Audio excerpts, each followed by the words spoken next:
வணக்கம், welcome our channel. இன்றைக்கி மிளகாய் வச்சு ஒரு பஜ்ஜி போடுவோம் வாங்க. இதுக்கு 1/4 கிலோ மிளகாய் வாங்கி நல்லா கழுவிட்டு வச்சுக்கோங்க. இந்த மிளகாய் பஜ்ஜிக்கு மாவு கரைக்கிற இல்லைங்களா, அதில் சில டிப்ஸ் சொல்லியிருக்கேன்.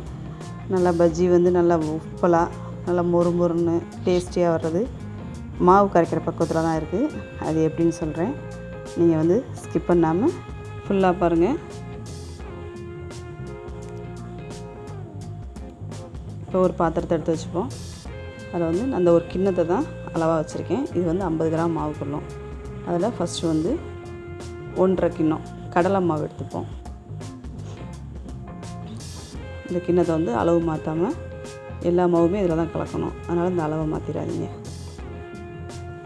இப்போ அதே கிண்ணத்தில் 3/4 கிண்ணம் பச்சரிசி மாவு போட்டுக்கலாம். பச்சரிசி மாவு கடையில் வாங்கின மாவும் இருக்கலாம், இல்லை நம்ம வீட்டில் ரெடி பண்ண மாவும் இருக்கலாம். அடுத்து நாம் போண்டா மிக்ஸ் மாவு இருக்கு இல்லைங்களா, ஏதோ ஒன்று ஆச்சியோ மற்றபடி மாவு எடுத்துகிட்டு அதில் 1.5 கிண்ணம் மாவு கலந்துக்கலாம். இப்போ இஞ்சி ஒரு துண்டு எடுத்து நச்சு வச்சுருக்கேன். கலருக்கு கேசரி பவுட்ரு ஒரு 1/4 ஸ்பூனோட கம்மியாகவே கலந்துக்கோங்க. தேவையான அளவு உப்பு 1.5 ஸ்பூன் கரெக்டாக இருக்கும். 1.5 ஸ்பூன் போடுறேன். பெருங்காயத்தூள் 1/4 ஸ்பூன். இப்போ ஃபஸ்ட்டு வெறும் மாவாகவே நல்லா கலந்துக்கலாம். நல்லா மாவை கைவிட்டு நல்லா அழுத்தி பிசைஞ்சிட்டு அதுக்கப்புறமா நமக்கு தேவையான அளவு தண்ணியை தெளித்து பிசையணும். ஒரே டைமிங்கில் எல்லா தண்ணியும் விட்டுறக்கூடாது. கொஞ்சம் கொஞ்சமாக தெளித்து பிசையும் போது அந்த மாவு சாஃப்ட் கிடைக்கும். நம்ம சப்பாத்தி மாவு பிசைகிறது போல் அழுத்தி பிசைஞ்சு இந்த பக்குவத்தில் கரைச்சி வச்சுக்கணும். இப்போ அது மாவு ஒரு பக்கம் இருக்கட்டும். இப்போ மிளகாயை காம்பு எல்லாத்தையும் கிள்ளி எடுத்துகிட்டு நம்ம நீல சைஸில் கட் பண்ணி வச்சுப்போம். எல்லா மிளகாயும் கட் பண்ணி வச்சுருக்கேன்.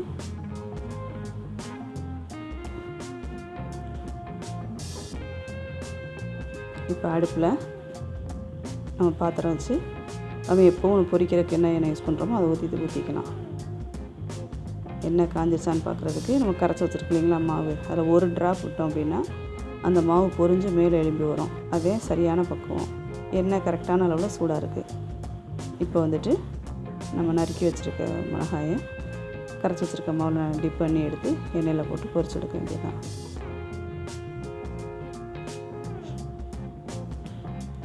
ஒரு 5 நிமிஷம் விட்டு உடனே திருப்பிடக்கூடாது. ஒரு 5 நிமிஷம் விட்டு நம்ம திருப்பி விடும்போது கீழ் பகுதி நல்லா சவந்திருக்கும். மேலே உள்ளதும் இப்போ நல்லா சவந்துருச்சு. நல்லா கோல்டன் கலருக்கு வந்திருக்கு பாருங்கள். இதே போல் எல்லா மிளகாயும் போட்டு பொரிச்சு எடுத்துப்போம்.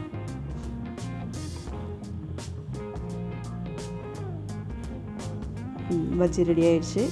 நல்லா மொறு நல்லா இருக்குது. இது தேங்காய் சட்னி பெஸ்ட்டு காம்பினேஷன். இது சட்டுன்னு செஞ்சிடலாம் ஈவினிங் ஸ்நாக்ஸாக. நல்லா உள்ளேயும் நல்லா வெந்திருக்கு. நல்லா உப்பு காரம்லாம் கரெக்டாக இருக்குது. இதே மெத்தடில் நீங்களும் செஞ்சு பாருங்கள். மாவு பிசையும் போது மட்டும் நான் சொன்ன மாதிரி ஃபாலோ பண்ணிக்கோங்க. நல்லாயிருக்கும். நீங்கள் எப்படின்னு சொல்லிட்டு கமெண்ட்ஸில் சொல்லுங்கள். நம்ம சேனலை லைக் பண்ணுங்கள், ஷேர் பண்ணுங்கள், சப்ஸ்கிரைப் பண்ணுங்கள். தேங்க்யூ.